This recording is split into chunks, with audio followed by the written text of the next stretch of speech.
Hey artists, today I'm going to show you how to make a little booklet that you can color in, draw in, write in, it's your choice. To make this book, you will need to start with a piece of rectangle paper. Printer paper works just fine.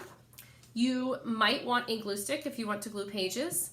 A rubber band will help you hold your book together.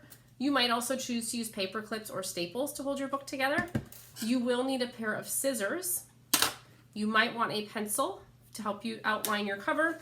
And if you do want to make a cover and back, thin cardboard like boxes that our food products come in work great. I'm going to show you how to make a piece of paper into the base of a book. You will need a piece of rectangle paper. You will need a pair of scissors. And the first thing we are going to do is do a hot dog fold. With this, we want to try to line up our edges and corners when we make a fold like this. It helps to hold with one hand and then use your other hand to make the crease. That crease is the fold. Then we're going to open this back up. We're going to flip it over. It looks like a little mountain because it's sticking up. And now I'm going to fold it the other way. Hamburger style, sorry.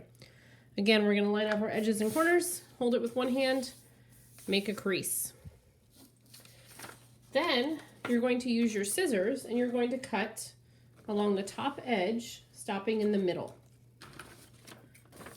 So I'm going to hold this with one hand, and the hand that I cut with, this helps to kind of hold this down here at the bottom and just cut, stopping at the center. Then I'm going to fold my two cut pieces so that they are on either side of this folded piece here. And if you need to do a little trimming of the top, that's okay. My cut was not exactly perfect.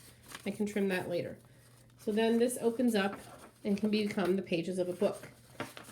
And if you make a few more of these,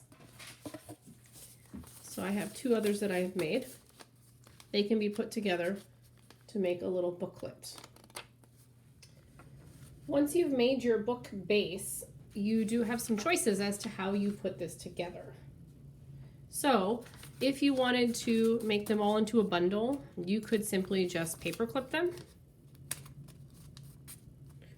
You could glue the pages together. So find the last page, put your glue on the next page, and then line them up to glue together.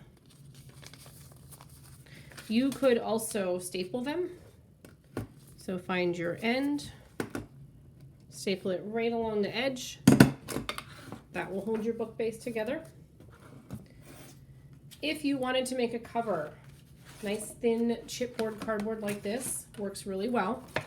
Put your base on the cardboard, take your pencil, trace along the edge so that you know it will fit.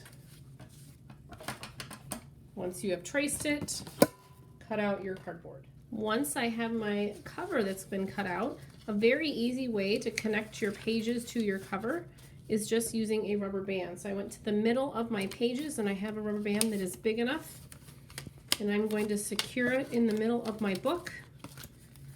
That way, if I want to add more pages, I can. You may have to glue your bases together if you have more than one base, or you could staple or clip or tape them. But once you have your book, now you may write in this, you may draw in this. If you wanted to decorate your cover, you could do that. If you would rather have the cardboard as your cover, you just take the rubber band off. I'm going to fold it the other way, slit my pages inside, find the middle of my base, and put the rubber band in the center. And your book is ready for you to add whatever you like to the outside and inside.